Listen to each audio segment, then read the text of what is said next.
Bienvenue sur la chaîne ImmoFire, la chaîne qui te veut du bien, la chaîne qui t'explique comment investir dans l'immobilier de A à Z. Aujourd'hui, on est sur la place de Mons, enfin tout proche. On attaque la partie 2 de la rénovation de la maison de commerce et je te montre ça tout de suite.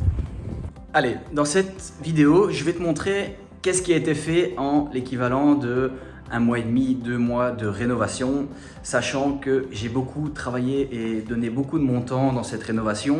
Donc si j'avais engagé effectivement des entrepreneurs, ça aurait pu aller plus vite.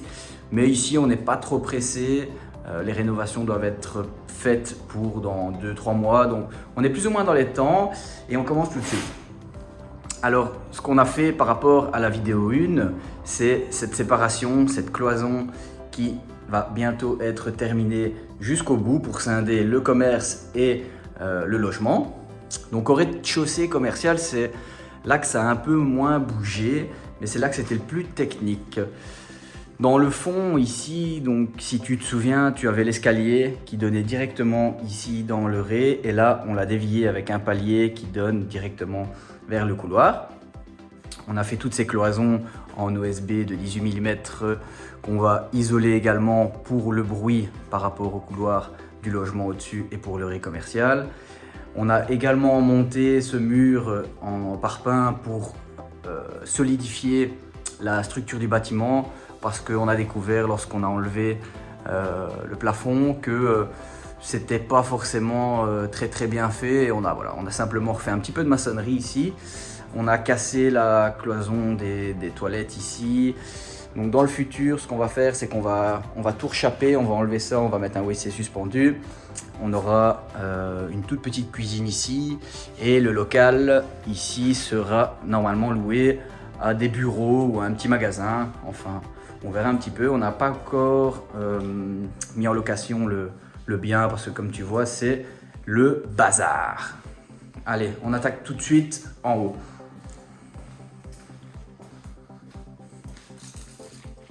Alors ici, ce qu'on a fait, c'est que, comme je t'ai expliqué, l'escalier partait directement dans la surface commerciale. On l'a dévié, on a fait un petit palier, quelques marches en bloc de fondation, très facile, même un novice saurait le faire. Donc toute cette cloison, on arrive directement dans l'espace de vie. On a changé les châssis. Initialement, dans la première vidéo, je vous avais dit qu'on allait faire une chambre au premier ici avec un lit en mezzanine. Finalement, on a changé un peu nos plans, ce qui arrive fréquemment au cours de rénovation. Grosso modo, maintenant, on aura la cuisine, 3 meubles de 60. On aura une table haute qui va être collée au mur avec 4 tabourets. Alors ici, ça va être un peu style loft à l'américaine. On a gardé les hauts plafonds.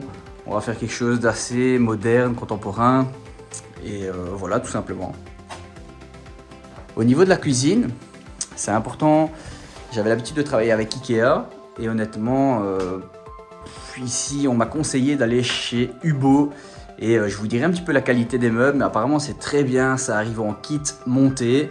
Donc on a simplement à les attacher. Après, nous, comme c'est une cloison en OSB, c'est très facile. Et on a pu donc commander un module pour mettre le frigo ici et la cuisine principale de ce côté. Alors ce qui a été fait également, c'est finalement toute cette structure qui n'existait pas.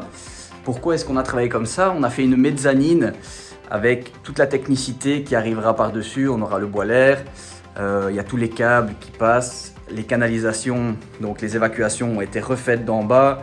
Ça passe au-dessus dans le commerce et ça remonte juste ici. Et donc on a déjà installé le WC, le compteur qui est juste là, l'électricité est en train d'être tirée. On a cette salle de bain ici, mais on ne voit pas grand chose. Mais voilà, ça va être une salle de bain efficace. On aura une douche à l'italienne, tout carrelé. Le meuble vasque ici, petite salle de bain, très efficace. Ici, le palier qui ne va pas changer. Par rapport à la vidéo 1, ça a pas mal modifié, pas mal changé. C'est tout ce qui est cloison et sol. On a refait toute une réaffectation en OSB des sols parce que l'ancien plancher que vous voyez là était dans un très mauvais état et rien n'était de niveau. Alors ce qu'on a fait, c'est qu'on n'a pas tout remis de niveau. On s'est dit qu'en mettant un OSB de 22 mm, ça allait rattraper un peu tous les niveaux. Et finalement, cette grosse cloison qui vient couper l'ancienne pièce en deux permet aussi de casser un peu cette sensation d'avoir des sols qui n'étaient pas très droits. Donc ici, deux chambres avec des plafonds conservés à 4,30 m. On a à chaque fois un lit en mezzanine qui vient se mettre au-dessus de la porte à 2,30 m. On a un blocher avec deux prises, un interrupteur pour éteindre de son lit la lampe. Et on a quelques prises à gauche à droite. Un petit peu de plafonnage qui arrivera dans le futur. Et les chambres sont pour ainsi dire faites. Pareil pour ici. Très important, on a isolé les cloisons avec de l'isolant de 75. Donc très isolant phonétiquement, acoustiquement pour ne pas être dérangé. Que ce soit l'étudiant de gauche ou l'étudiant de droite, le jeune travailleur, peu importe. Ce qu'on a fait également qui est important de savoir, c'est que c'est très important lorsque vous faites des cloisons de changer l'épaisseur de l'OSB d'un côté par rapport à celui de l'autre. On ne le voit pas ici parce qu'on n'a pas fermé, mais donc ici on travaille en 15 mm et de ce côté-ci on va travailler en 18 mm. C'est ce qui se dit dans le bâtiment pour justement casser le bruit, de ne pas mettre deux matériaux de la même épaisseur. Alors ce qu'on a fait également, c'est qu'on a fait une contre-cloison dans l'escalier qui n'existait pas. Donc on a fait une cloison en OSB 22 mm avec de l'isolant également à l'intérieur. Puis on a fermé la cloison. On a remis un isolant également pour vraiment que les gens qui montent à l'étage ne dérangent pas le locataire ici. Ok ? Donc parce que lui va dormir juste au-dessus de la porte avec le lit en mezzanine. Donc voilà, il fallait vraiment faire quelque chose d'efficace de ce point de vue-là. Alors c'est tout pour le rez. On monte directement à l'étage. Et ici, ça a pas mal avancé également. On peut déjà le voir avec les cloisons qui n'existaient pas du tout. On a refait toute la toiture. On a refait les sols. On a plaqué de l'OSB partout au-dessus du parquet existant qui était très flottant. Et le fait d'avoir remis un OSB... On va fermer ça.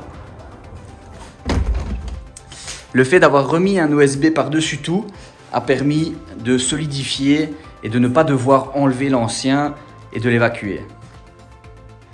Alors ici, ce qu'on a fait également, c'est qu'on a refait toute la toiture.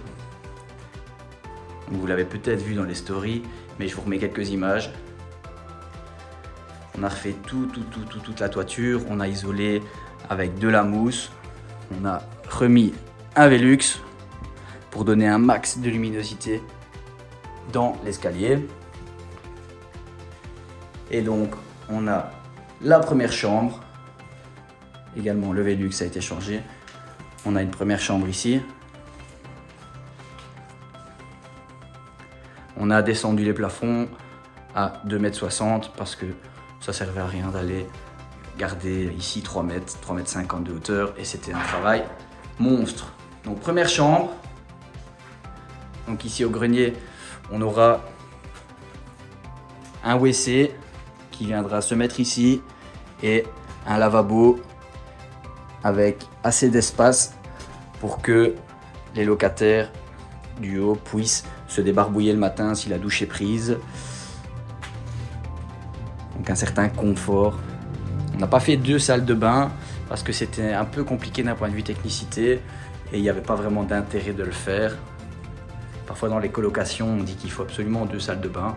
Mais d'expérience, lorsque j'ai mis 2 salles de bain dans des biens, finalement les étudiants n'utilisaient même pas les 2 salles de bain, tellement ils avaient des horaires tout à fait différents. Il y en a qui se lavent le soir, le matin. Donc voilà, petit tips. Donc on a changé également la fenêtre. On va plafonner ce mur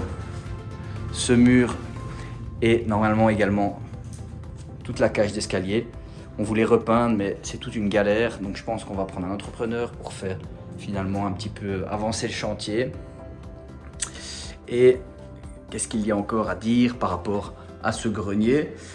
Ben, rien de particulier, hein. Simplement toujours bien penser isolation du bruit acoustique. Si vous voulez que vos locataires, que ce soit des jeunes travailleurs, des étudiants, restent longtemps dans vos biens, faites de la qualité. Ici on a des cloisons de 4/10, donc c'est la largeur du bois, 10 cm. On a un OSB de 15 mm, de 12 mm et c'est isolé à l'intérieur avec de la laine de verre ou de la laine de roche, je sais même pas.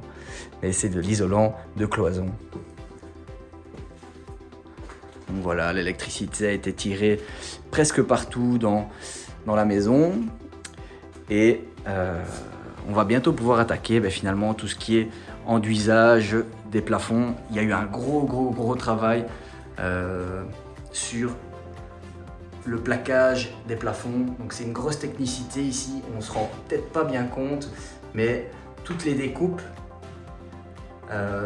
c'est un travail qui nous a pris finalement 3 jours.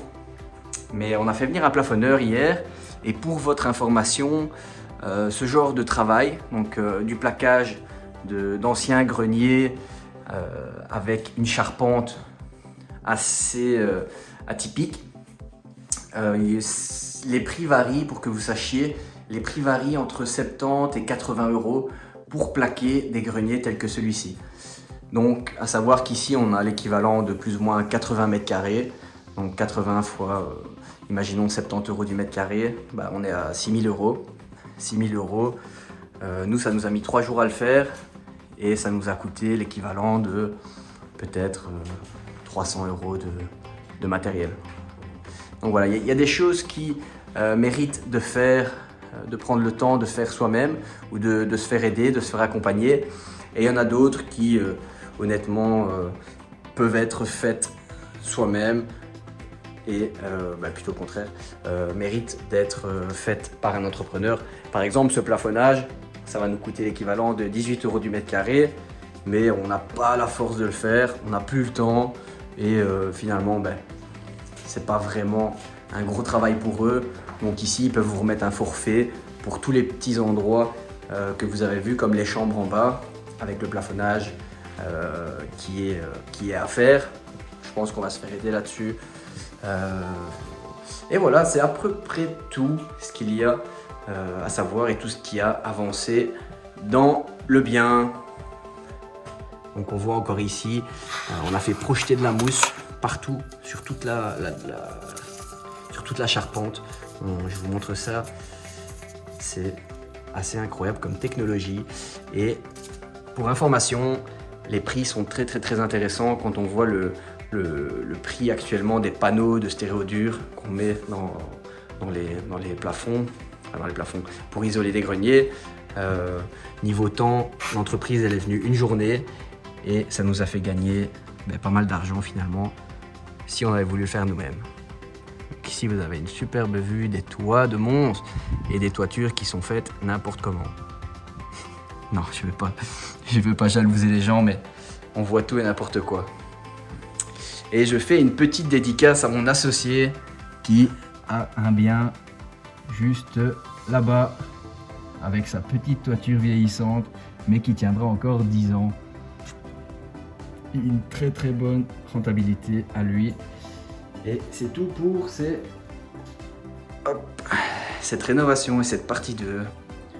Allez, on termine cette petite vidéo, le mot de la fin. J'espère que l'avant-après, en tout cas l'avant-pendant, parce que l'après viendra dans une 3e vidéo, mais que le pendant t'a plu et que par rapport à la première fois, tu es scotché de l'avancement du bâtiment. En tout cas, moi je suis scotché et c'est ce qu'on ressent finalement quand on fait de l'investissement immobilier. On accomplit des choses, on passe d'un bien qui est totalement pourri en général à quelque chose qui est neuf, qui a pris de la valeur et qui va perdurer dans le temps. Alors n'hésite pas à t'abonner à la chaîne si c'est toujours pas fait, ça fera vraiment plaisir à l'équipe. On se retrouve à mon avis d'ici 2 mois pour la partie finale quand le bâtiment sera terminé et je te dis à très bientôt. Ciao.